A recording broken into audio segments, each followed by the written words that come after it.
Good morning, everyone. I think we can go ahead and get started. I know people are still trickling in, but I wanted to say welcome and thank you for joining us this morning. We have another great meeting for you to share some great information. For an overview of today's meeting, we are joined by Undersecretary Jennifer Maddox from the Department of Housing and Community Development, and she's going to be going through the Governor's Eviction Diversion Initiative and then taking some questions from you all. Followed by Judith Liben, a housing attorney for the Massachusetts Law Reform Institute, MLRI.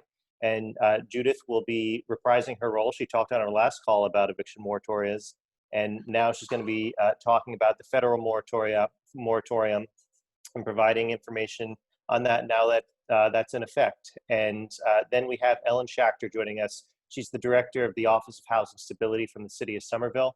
And Ellen's going to talk about the local eviction moratoria that Somerville has in place. That'll be followed by updates, state and federal updates from myself and from my colleague, Ryan Dominguez. So with that, I'll just a little housekeeping. If you could be sure to keep yourself muted while you're not speaking. And as we turn to the question and answer portion, please enter your questions into the chat box, and I will do my best to facilitate and get to as many questions as we can. This video is being recorded and live streamed on Facebook, so I wanted to let you all know that. But with that, let's go ahead and get started. So Undersecretary Maddox, thank you again for joining us this morning, and please, we welcome you to speak. Thank you, Eric. Appreciate it. Glad to be here with everybody this morning. So good morning, and thank you for giving us the opportunity to talk further about our eviction diversion initiative. I know there are many concerns, and believe me, we are listening to every single one. We truly believe this effort will provide tenants across the state with vital legal resources and access to rental assistance, mediation, and more case management services to help them navigate a confusing process. We are working overtime across each program. Brought together, we are creating a strategy to provide wraparound resources for tenants. Our eviction diversion initiative will help tenants at every stage, before the eviction begins, through the legal process, and post-eviction, with rapid rehousing where we could not prevent one. Every day, we are working on increasing capacity at our regional agencies to manage an increase in RAFT applications, rolling out a way for landlords to access RAFT directly, launching community mediation services, pushing a public information campaign, and building the COVID eviction legal help project with partners. I'm happy to say that we are making substantial progress across all of these efforts. We are working closely to get moving on hiring, and I am happy to report that administering agencies are moving forward quickly to leverage new funding for additional hires. As many of you know, we have already released a new, simpler application for households, and we are continuing to work to further streamline the process for our administering agencies as well. We are on track to expand rapid rehousing, including increasing access to our highly successful strategic prevention initiative for vulnerable communities. Within the month, we believe all 12 community mediation centers will be ready to receive referrals from administering agencies to work directly with tenants and landlords. And we continue to work with our partners at the courts and in legal aid at the Massachusetts Legal Assistance Corporation to hire at least 40 lawyers and paralegals and recruit many more volunteers to assist. I'm told that more than 14 major law firms in Massachusetts have already begun to provide pro bono services for our COVID eviction help project. I really do not know of any program like this in the nation right now, and this unique partnership is certainly one I've never been a part of during my tenure at DHCD. I know that our households cannot wait, and we are very cognizant of the real-life consequences for our families. We have a great community here in Massachusetts, and I want to thank all of the organizations and individuals who have continued to fight for our families, hold our feet to the fire, and share our goal to keep people housed. It is going to be imperative we work together to connect households to these resources. It's why we are producing more public content than ever before, and why we need the help of every on-the-ground organization to reach vulnerable residents. Especially when it comes to ensuring residents access resources before the notice to quit arrives, and getting landlords to come to the negotiating table. Thanks to our partners in state government, we have now got billboards up at about 30 MBTA stations, anticipate more along the highway soon, and we are working on a paid social media campaign to reach people on YouTube, Instagram, and more. We've already seen a great response with 211 receiving hundreds of housing-related calls. We want to know from you, who else should we be talking to? What communities should we be focused on? Now, I'm happy to take some questions, and I have staff from DHCD on the line with help. Thank you, Undersecretary, and we appreciate you sharing that information and all the work that you're doing at DHCD with your team. As the Undersecretary said, we welcome questions now, so if you wanted to type into the chat box, that would be the best way to send a question, or you can unmute yourself and ask a question directly to the Undersecretary.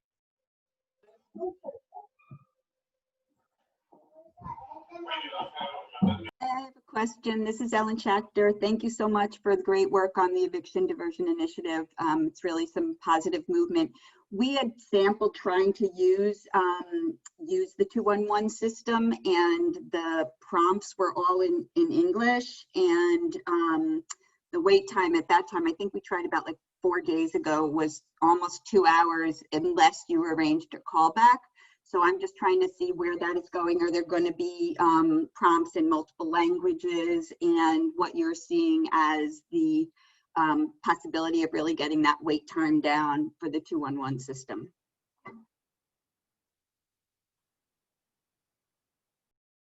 We've been working very closely with 211.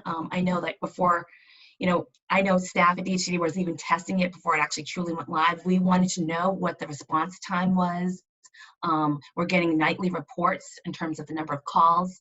We also understand that we need to make sure that folks, if English is not your first language, we want to make sure that folks have an opportunity to engage with 211.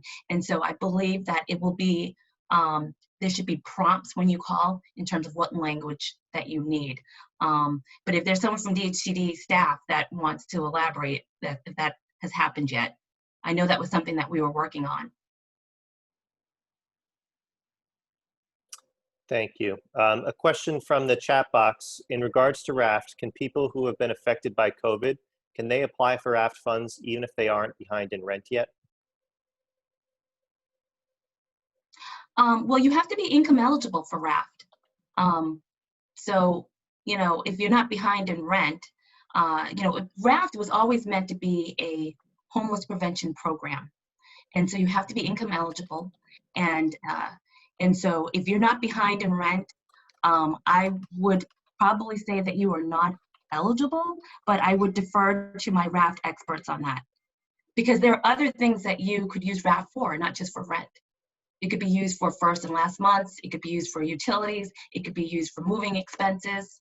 But so, people, I do know that for 211, people are calling just to inquire about the program and understand it. There are a lot of folks out there that never heard of RAFT, have no idea what it stands for and what the program is. So that means that our public information campaign is getting the word out and people are inquiring about it. Thank you. Another question from the chat. Could the regional nonprofits utilize volunteers to help process RAFT applications? I'm going to get back to you on that, but my initial reaction is going to be no, because there's a lot of PII information. And so I don't think that we would want, and I appreciate that there would be volunteers out there that would want to help. We do know that there are some regional administrative agencies that do have a backlog, and we are working with those agencies to address that. But I'm sure there are plenty other ways that volunteers could help out a regional administrative agency, but processing an application, I would probably no, but I would want to probably have a little bit more intel on that. Thank you. Sorry, just looking at questions as they come in. There's a question about the lifting of the eviction moratorium. And just a question of, wouldn't it be significantly more cost effective to not expand these programs and rely on nonprofits by simply keeping people in their homes? Well, I mean, I think in terms of, the eviction moratorium, it ended. And we do know that there's a significant backlog of pre-COVID cases. The courts are opening up next Monday. And so, we really cannot look into our crystal ball and know exactly what's going to happen. We have stood up significant amount of resources. We are staffing up our partner agencies. We are getting the word out about the programs that we have available for households to access.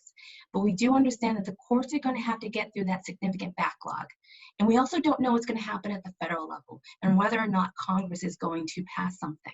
So we are going to, we're standing up these programs, expanding these programs. We're going to be tracking it very closely. And we're going to work together to make sure that we can preserve as many tenancies as possible. And, we don't know if there's going to be a vaccine in a few months or in the spring. So there's just so many unknowns. But what we're going to do is we're going to make sure that people know about the resources, that we staff up, and that we get through this together. And, and that is the plan. Thank you, Undersecretary. Another question from the chat. Can you share any information about resources for low-income renters living in private housing that experience a hardship due to the owner raising the rent? I'm sorry, can you repeat that again? Sure. So can you share any resources, or are there any resources for low-income renters that live in private housing and experience a hardship because the owner raised the rent? So they should, if they are experiencing hardship and they are income eligible for RAF, they should absolutely apply. Thank you. Would it be okay just to jump in and ask a question? Please, yes. And make a comment. My name is Gordy Hall, and we manage about 650 apartments, mostly on the North Shore and mostly in Lynn. And I hope that there's a real push towards streamlining the application process for RAFT. From our experience, RAFT has been a really important thing over the last 8 months, really important. But I hope there's not sort of a disincentive to work at RAFT before having to serve a 14-day notice and go into a court process. That is both time-consuming and stressful for the landlord, but particularly stressful for the tenant. And I hope that the thrust of that simplified application process and staffing up occurs, before you have to go to court, because it's something we really reluctantly do. And just as a reality check, I think of the units we have, we served maybe, 6 notices last week. Yeah, we heard loud and clear that the RAFT application was cumbersome and just was a lot to process, and that the average amount of time was 6 weeks. And so we were hoping to streamline the application, reduce the processing time, staffing up at the RAAs, and working with the income verification to help expedite the processing of, and by working with Department of Revenue for wage match, DUA. And so these are the steps that we're taking, streamlining the number of signatures that are required, just really trying to update the application, because we heard loud and clear that it was taking too long. And that is why that is something that we want to tackle now, because people need the assistance now. Thank you. There are a couple questions in the chat about the new RAFT benefit limit going from $4,000 to $10,000. So there's a question about what are the new guidelines around the $10,000 cap, and a specific question about people who may have accessed RAFT and gotten the $4,000 payment pre-COVID. what is their eligibility for the expanded raft program now if it's been within the same year? Yeah, I'm gonna ask Amy Mullen to take that question. I believe she's on the line. Sure. Hi, everyone. Good morning. Yeah, so the $10,000 benefit is available to renters who are facing eviction, but that can be either pre or post court, and who are affected by COVID.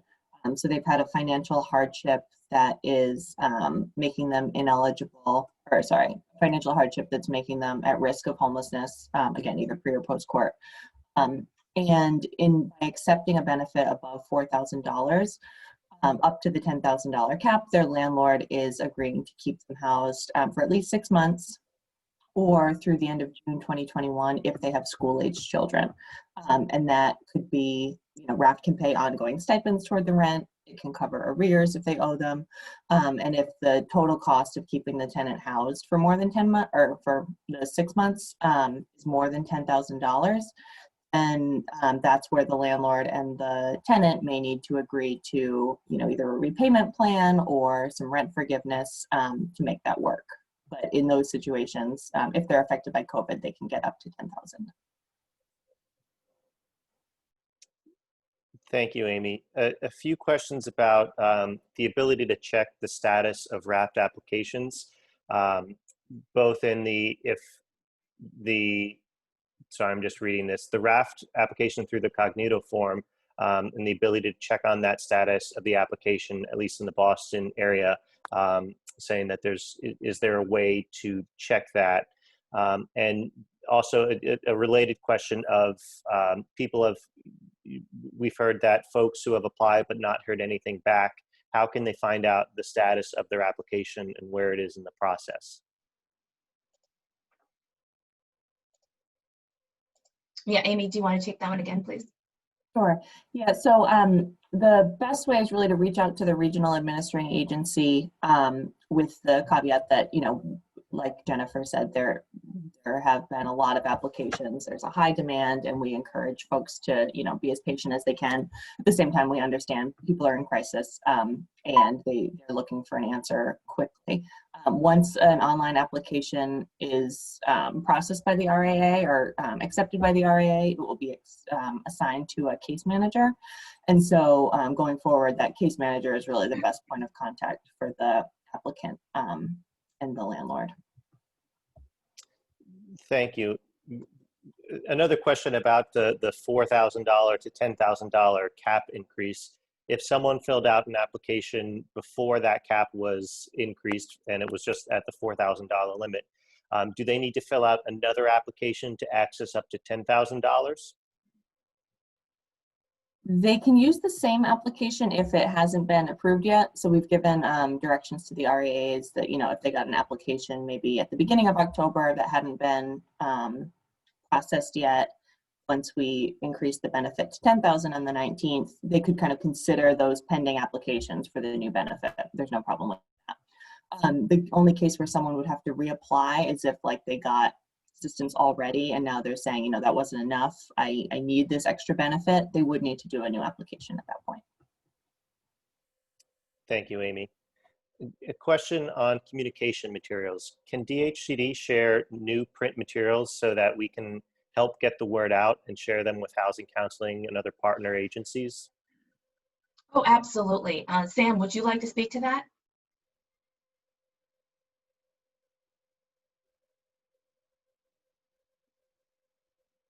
Well, we'll make sure that we get print materials out. We've been working really hard to making sure that any frequently asked question guidance or any materials that we provide, that we're sending it out to all of our partners. So by all means, we want to get the word out there.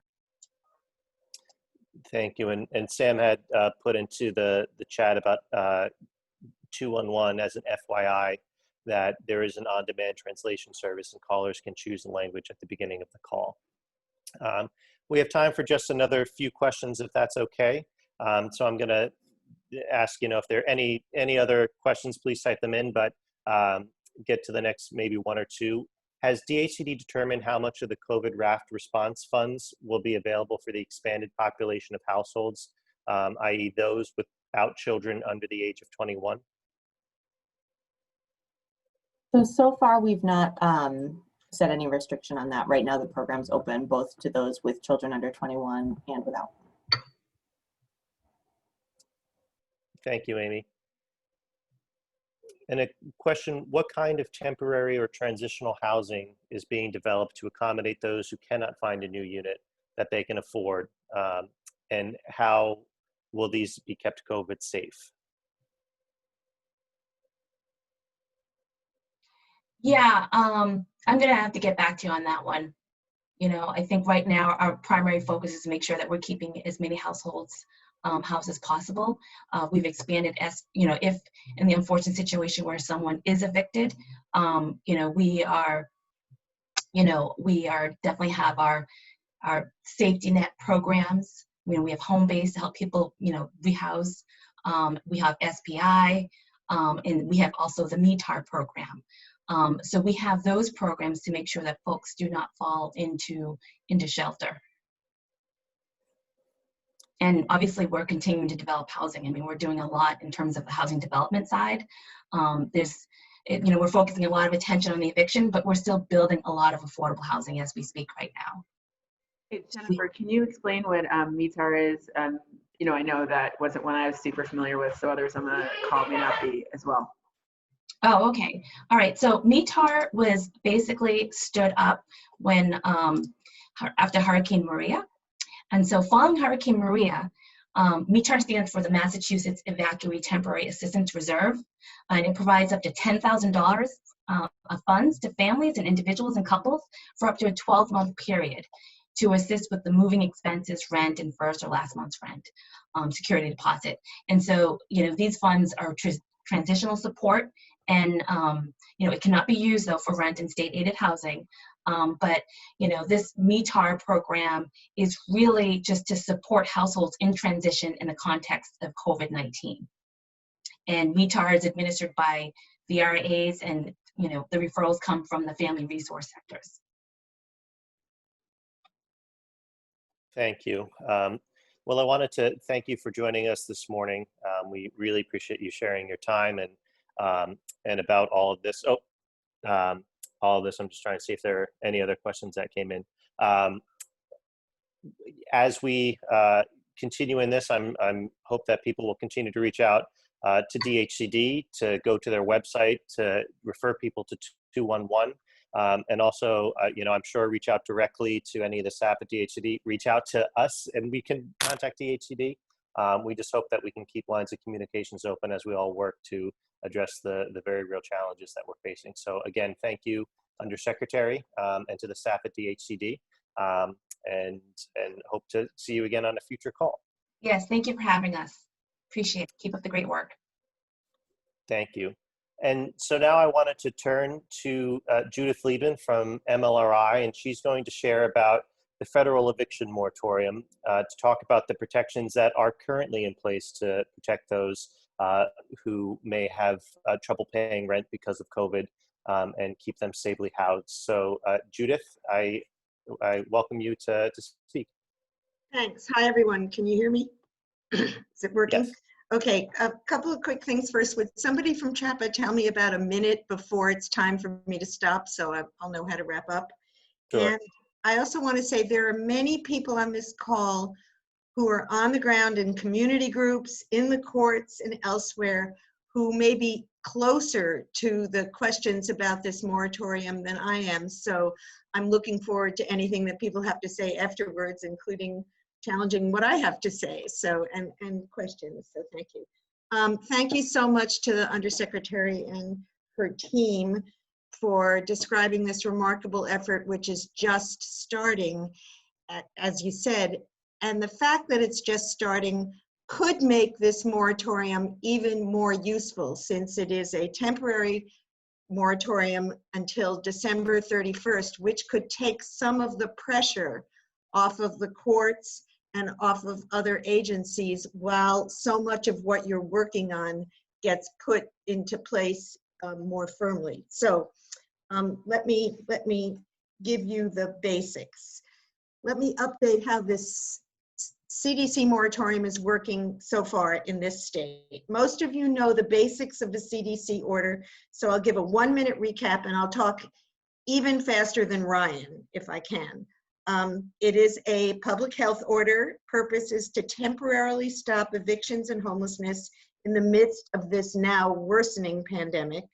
It went into effect in Massachusetts last Monday after, unfortunately, our own state moratorium ended. It expires, it goes through December 31st. It is not as strong or as automatic as our state moratorium was, but it could be effective. Very quickly, there's an initial burden on tenants to complete a sworn declaration and give that declaration to landlords. And I won't go into what that has to say now, but that's a process unto itself. And here in Massachusetts, there's a burden on landlords to submit an affidavit to a court in an eviction process at various stages of the court eviction case, certifying whether or not the landlord actually received this sworn declaration from the tenants. That much is pretty clear. It's what happens afterwards that's not quite so clear. I have to be a little bit lawyerly at the moment. So the CDC order says, and I'm slightly broadening the language, but it says a landlord shall not evict any person who has submitted a declaration. And the CDC says, it has a very broad definition of evict. He says evict means any action by a landlord to remove or cause a removal of a tenant who has provided that declaration.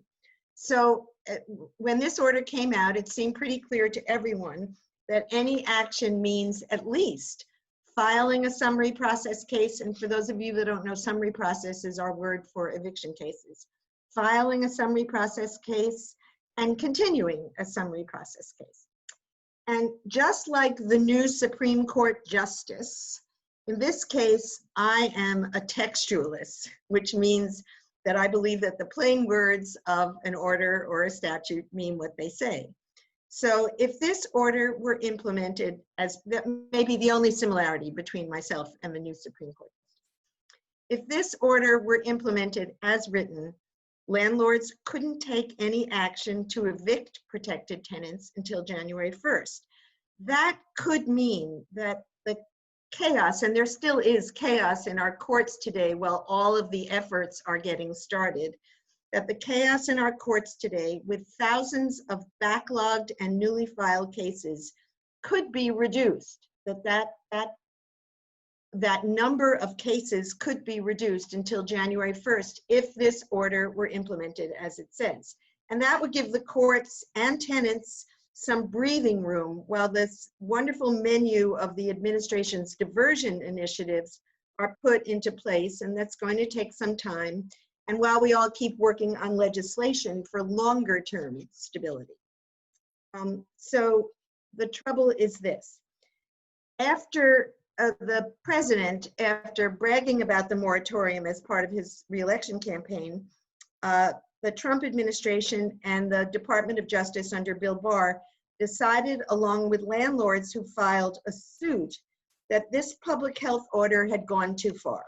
And they gutted it, or at least weakened it, in the guise of interpretation. And they essentially said in non-binding statements that landlords can indeed take any action to evict, just as long as tenants aren't actually put out at the end of that process. So they could file cases and go all the way through the process. So that's where things sort of stood. And against this background, what's happening here in Massachusetts? As most of you know, most of our evictions are in the housing court, and there's a lesser number of evictions in the district courts. In the district courts, the district court issued orders generally in line with the words of the CDC order. So if there is a tenant declaration submitted to the landlord, the case can be filed, but it will be stayed, that means stopped, at any point that the declaration is made known to the court, and not challenged by the landlords, and that will work through January 1st. So those cases would not continue to be litigated. They would just be stopped, similar to the way that cases under our state moratorium were stopped. This is similar to several other states that have more closely followed the CDC order and basically halted cases when the landlord's affidavit is presented. In the housing court, it's a different story. And again, that's where the majority of our eviction cases are. There are thousands of backlog cases, and new cases are indeed coming in. And I appreciate the gentleman from Lynn who said he gave out very few notices to quit, and we really appreciate that. But that's not happening everywhere. I looked at next Monday's list for the Eastern Housing Court, where there are hundreds of cases scheduled in one day. Almost no tenants had representation, and almost every landlord had representation. And I so appreciate that we're working on that, and soon there will be a wider accessibility for representation, but it's not quite now. And in the housing court at the same time, tenants are struggling, and I assume landlords are struggling too, with the virtual procedures, just the way I struggle with virtual procedures and everyone else does. So even under these daunting circumstances, the housing court has decided not to reduce its caseload by implementing the CDC order as it was written, and instead it adopted the weakened version of the order championed by the administration and the Department of Justice.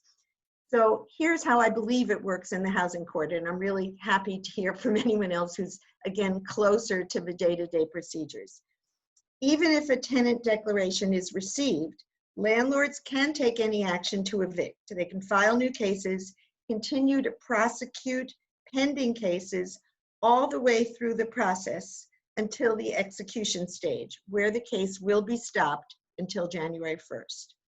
Tenants who have submitted declarations and those lucky enough to have lawyers will have to defend their cases all the way through to the end, and the courts will have to adjudicate those cases. So it's more work for the courts and more for tenants and indeed landlords in some ways.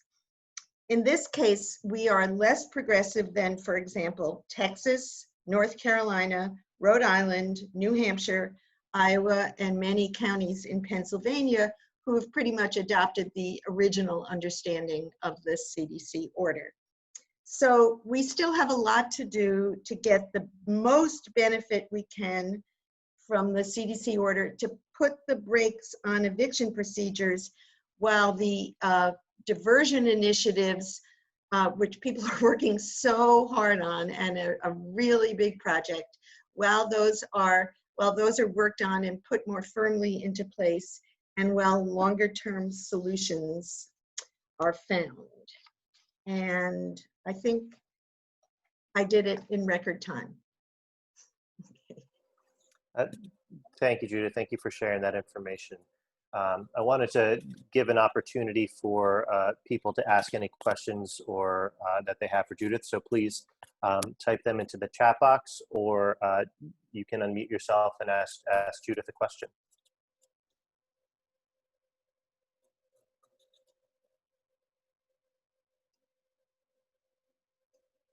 Nobody has any questions? I spoke too fast. You were so comprehensive. A question that I've had is how quickly can these eviction cases go? What is the timeline for, from when one is filed to when you can hit that last potential stop of the order? Well, both in the housing court and the district court, all the older cases are being taken first. Again, the thousands of cases that were stopped, they call them usually pending cases. And they are going through the new procedure that's set up as part of the initiatives. That is, that cases are being called for various kinds of conferences and mediations before they actually go to trial. There are thousands of those, and the different courts, don't forget we have different sittings of housing courts around the state and different sittings of certainly lots of district courts.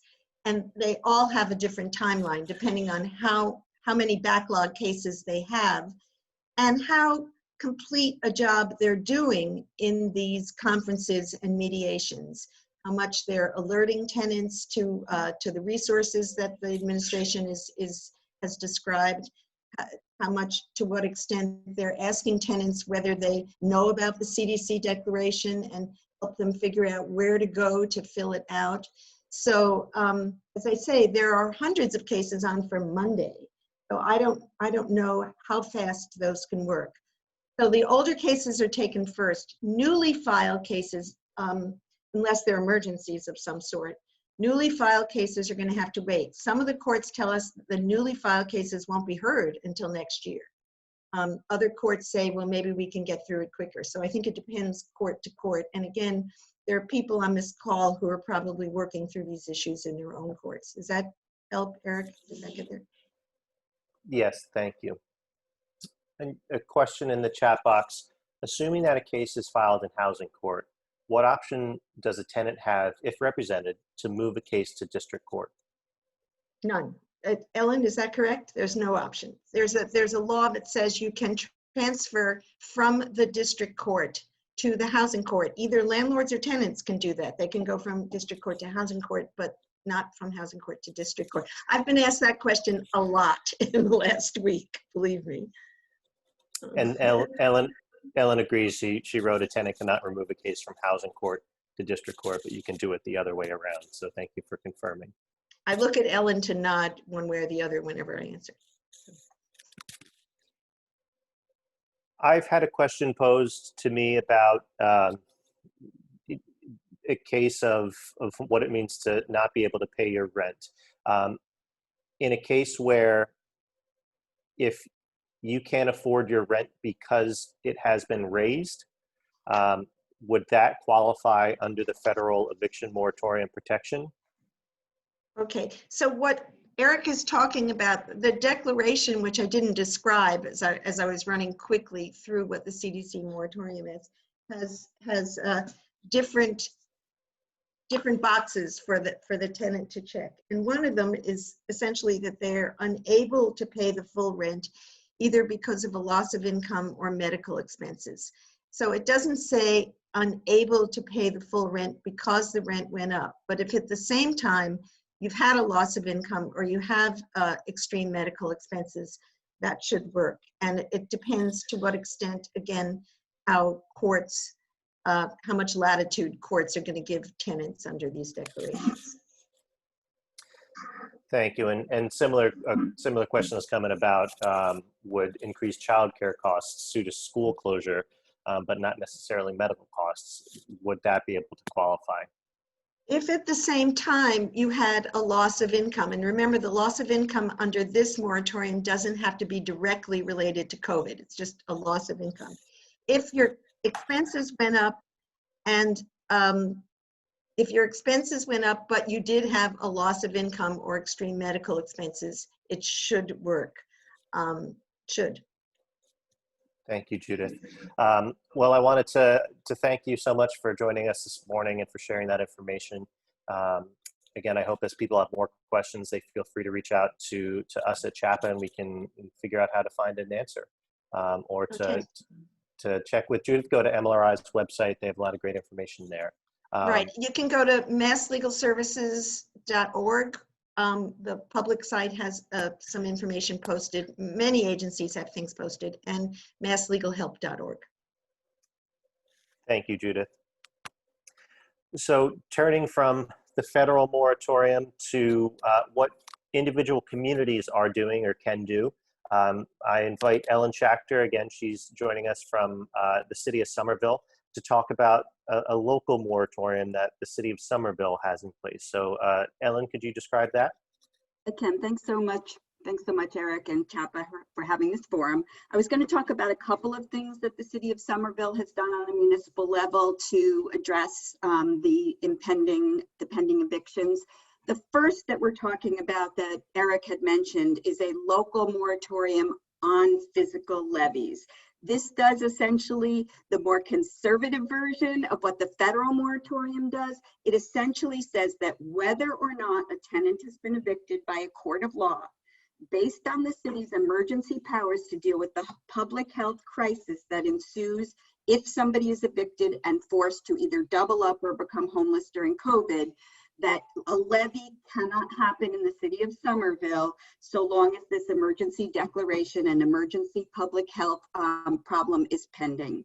So in the city of Somerville, while somebody could go all the way, a landlord could go all the way through a process of eviction and a court might be able to issue an order of eviction, it would be unlawful for a constable or deputy sheriff to levy on that execution.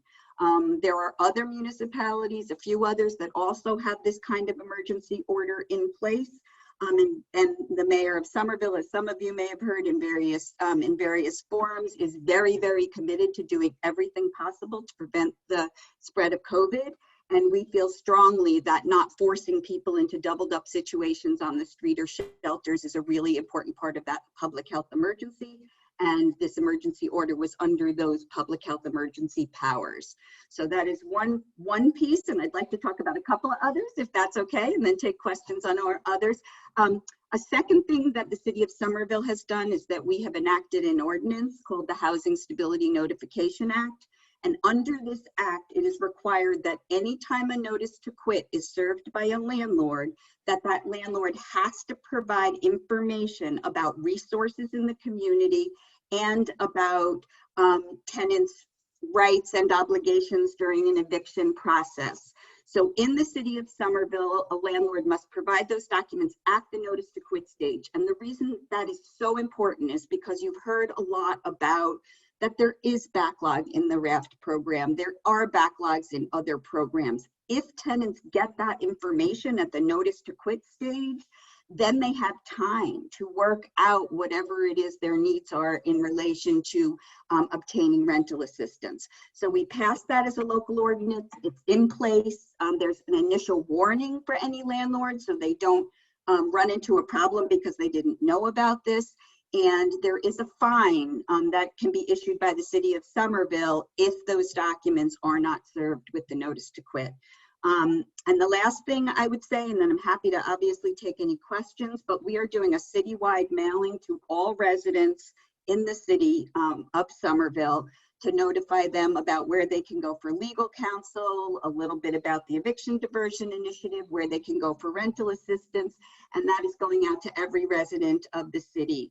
So there are other initiatives we're doing, but those are three of the important ones. And I think it is just really critical that each municipality, everybody in their own municipalities, really ask their own city government what steps they can take to try to really to also stop what we anticipate otherwise being a rash of evictions, or at least housing instability regardless. So those are some of the things our municipality has done, and I'd be happy to answer any questions about it. Thank you, Ellen, for sharing that. Want to open it up for questions for people to type into the chat. There's a question I'm just going to pose. It may not be related to just Somerville, but someone brought up the Boston's Office of Housing Stability has a lot of landlords signing on to pledges to work with tenants to mitigate the adverse impacts of the moratorium expiring. Is anyone aware of efforts to get broader coverage of this pledge and or applicability to properties outside of Boston? I can just say that's a really good question, and one we had been asking is whether when WIN and these other agencies took this pledge, they would extend to their properties owned throughout the state. We don't have an answer on that yet. I do know in our city we have negotiated a similar, they didn't sign a pledge, but the Somerville Housing Authority has also agreed not to go forward with evictions at least till the end of the year. So I think informally that's happening in some places, but it would be really great to get clarification from Boston OHS about whether they think these agreements apply for these these owners throughout the state, because we haven't gotten that yet. And that was my question, and if I could add to that, then we're also concerned about the situations where it's not clear from the OHS website that it seems that these companies are interpreting the pledge only to apply to properties they own and not to properties that they manage. So for example, Wynn manages a large number of properties that it does not own, and we're hearing from them in cases that are under litigation that they are interpreting the pledge only to apply to properties that they own. So I'm also not sure if any outreach is going on to try to make it more broad, even within the city of Boston, to apply to the large number of units that these properties, that these companies manage but do not own.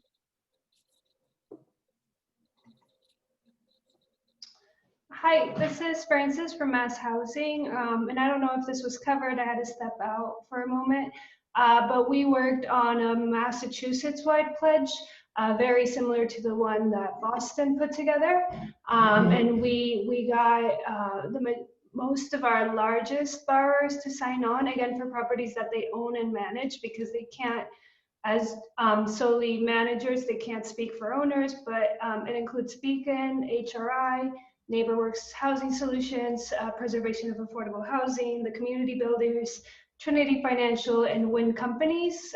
So it's more than 40,000 housing units across the state. And as we keep moving, the hope is to get others to sign on too. Thank you for sharing about that, Francis, and the work that Mass Housing is doing. There were two questions, kind of, it seems that, you know, Somerville, you're inspiring others, and of what other communities can do. Can you speak to the process by which these actions were enacted, whether it was a council approval, a mayoral declaration, is it just administrative? And then do you have any handouts or materials that summarize these things so that they can share local ordinance with other cities and towns? Yeah, those are really good questions. For the emergency order, that was a declaration that was issued jointly by the mayor of Somerville and our Board of Health. And that was just an emergency declaration. They didn't go through any formal city council process because of the state of emergency that and the authority that they have under emergency powers to enact such an ordinance. It wasn't an ordinance, I'm sorry, such an order. So it was done fairly easily. It did not take a lot of time. Obviously, it's a big decision whether or not the municipality wants to do this, but it's pretty easy to do. In terms of the Housing Stability Notification Act, which is where there's a requirement that certain documents be attached to the notices to quit, that was an ordinance process. So the City Council did vote and pass that ordinance. The City of Somerville did present that to the City Council. So it was a joint effort by the City Council and the City of Somerville to get that passed. On our website, which is somervillema.gov/OHS. We have all of our housing stability notification documents, although we had to significantly update them because of all of the new standing orders from the court. So we will have English on today. We have 4 languages. The other languages are coming. And there is information about the emergency orders on our website, and there is information about the Housing Stability Notification Act. If anybody separately wants me to send them a final copy of the brochure we're sending out, if any cities might be interested in following suit, I'm happy to do that individually. My email is just Shachter. You can see my spelling there at somervillema.gov. Thank you, Ellen. I wanted to, some people are asking about the list for Mass Housing and appreciate their responses there. And also then questions, again, wonderful inspiration from the meeting. How would people get added to this pledge? I think this is to the moratorium pledges. I've asked people who have gotten an answer, and you know, how would other people join? I'm not sure, Ellen, if you can speak to that, but I'm sure we can connect people to find out how. And I don't have any particular insight into that, so I would pass if there's anyone else who wants to answer. Great, and Jason, thank you for asking that, and we'll be sure to find out that information and figure out how people can join and sign on to this pledge, because we hope everybody can. Ellen, thank you so much for joining us this morning. We appreciate, again, you spending your time, but also the great work that you're doing in Somerville. Thank you. Judith, I know you had chimed in, you had sent me a message saying you forgot to say something important, so I wanted to make sure we didn't miss anything. Judith, did you want to come back on? Thanks. There's always another chance. I realized that I hadn't said we really do encourage people, excuse me, to fill out these applications and submit them to their landlords, even though there are wrinkles and there are difficulties in the process, especially if you're working with people who had pending cases, because their cases are going to be called soon. And no matter what, all the courts agree that at the point of execution, at the last part of the eviction case, people cannot be put out if they are protected under the CDC law. So if you have someone whose case has just been called, it went running through the process somehow, and next week they might be up to the point where a landlord could ask for an execution. If there's a declaration, they will not be actually evicted and put out. So in case it wasn't clear, yes, we do think people should continue to take advantage of the moratorium while advocates struggle to make it work even better. And in case that wasn't clear, please keep doing this. Thank you. If I can just add on to what Judith just said. Thank you, Judith. I don't know how much the courts they're asking landlords if their tenants have given them the CDC declaration. It's not clear whether they are asking tenants. So it's really important that that tenants not only fill out the declaration and give it to their landlord, but raise their hand and tell the court that they've done so. You know, I know that obviously if somebody's represented, their attorney's going to say that, but get the word out. They have to affirmatively tell the court in case their landlord doesn't. Right. I should say that the way our courts have worked it, at various stages of the eviction case, a landlord is required to put in an affidavit that says, I did receive or I didn't receive a declaration. So there's some hint going on to the court as what's happening, but the more information you can give the court, the better. Thank you, Roberta. Yes, thank you, Roberta. And Roberta's the chief counsel at DHCD, so we appreciate you sharing that information. I wanted to make sure we spend the last few minutes going over some updates from the federal and state level. So now I'll turn it over to my colleague, Ryan Dominguez, to let us know what's happening in Washington. Ryan, what's going on? Anything? Thanks, Eric. So there have been a few updates on the federal side since we last spoke. Unfortunately, none of them includes a new stimulus package, and we'll probably have to wait until after the election for something to happen on that front. So we're all hoping for some good news next week. So, you know, in some other good news, earlier this week, the federal judge for the U.S. District Court for the District of Massachusetts put a preliminary injunction in place to stay the implementation of HUD's changes to the disparate impact protections of the Fair Housing Act. The injunction prohibits the agency from implementing their final rule that would have removed the ability of victims of housing discrimination to challenge policies and practices that have a discriminatory impact on communities of color and individuals with disabilities. This is the first in the nation lawsuit that was brought by our allies at Massachusetts Fair Housing Center and Housing Works, and they were represented by Lawyers for Civil Rights. Over a dozen community-based organizations supported the lawsuit by filing their own declarations, including our friends at Harbor Light Community Partners and MLRI. So we thank everyone for their collective effort on this. This was a big win for us here in Massachusetts, but also for our country at a time when we really needed one. In other news, HUD published a rule for the Housing Opportunity Through Modernization Act of 2016, also known as the HOPMA. This rule increases housing quality standards. It allows you to enter into a PBV HAP contract without an actual AHAP. It provides rent adjustments using operating cost adjustment factors, and it also creates owner-maintained site-based waiting lists. Comments for these proposed changes are due December 7th. So it's coming up, and we'll be looking into making comments on behalf of CHAPA as well as the New England Housing Network. So also in other news, earlier this month, Congresswoman Catherine Clark introduced the Save Federally Assisted Housing Act. This bill number is HR 8533, and the bill creates a volume cap exemption for public and federally assisted affordable housing. More specifically, the bill targets any bond, including LIHTC and private activity bonds, which finance the preservation, improvement, or replacement of any federally assisted buildings. Federally assisted building, as defined under this bill, includes any building with more than 20% of its units assisted or more than 20% of the eligible bases being funded under one or more of the federal housing programs. So this is especially important for Massachusetts, where the bill can save existing affordable housing units, build up new units, as well as support construction improvements.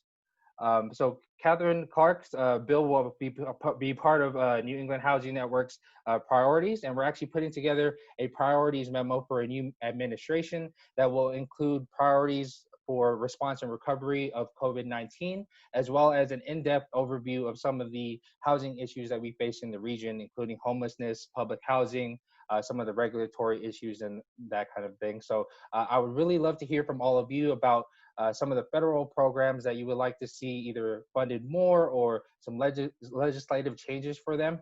And feel free to reach out to me via email. Thank you so much, Ryan. We appreciate you sharing that information. I'm going to jump right into state updates because we only have about 2 minutes left, but that's about as long as I'm going to need. There's not much to provide in terms of updates of what's happening at the state level when it comes to affordable housing programs or other policies moving forward. We've been watching the state budget and seeing if we were going to get a full state budget by the end of this month. There was a short-term budget that went through October 31st, and we had hoped maybe we'd get a full state budget for the rest of the fiscal year, which ends in June, sometime in October. But as of this week, another short-term budget was passed by the legislature to allow them more time to finalize the remaining full state budget. There's not a great sense of when that might happen. The new short-term budget that just went into effect keeps things mostly at level funding for programs based on last year's state budget. And there's no hard deadline for when they have to pass their next budget. This short-term budget is in effect until they pass the full state budget, which is open-ended. We expect it will be, between now and the end of the year. I know that's not too specific of a time frame, but in January, the next legislative session will begin. So we expect it will be by that point. We know that legislators are working on the state budget right now. So I encourage all of you to reach out to legislators about your housing priorities that you'd like to see funded right now. Then moving to the legislative updates about laws moving forward in the House and the Senate. Again, there's not too much to update people on. There's outstanding bills that have been put into conference committee back in July. The House and the Senate both passed different versions of, for example, an economic development bill that have a lot of resources and policies related to housing. Those are continuing to be worked out between the House and the Senate, and not a clear timeline of when we might see the final bills that are presented to the governor. Again, sometime between now and the end of the year, but not much more specific information than that. On other bills and policies in the State House, there again hasn't been too much action, and we don't know what the legislature, even though they're still able to act in formal session, meaning to pass bills and controversial bills in particular, not too many bills have moved forward. So I can't give an update or expectations of what might happen between now and December, but again, keep reaching out to your legislators to talk about priorities and the housing resources and policies that we need. With that, it is 11 o'clock. I wanted to, again, thank everybody for joining us this morning. Thank you for all the work that you're doing in your communities with people facing hardships. And I hope to see you again on our next call. And in the meantime, I hope everybody stays healthy. So thank you so much. And thank you for everybody who joined and shared information today.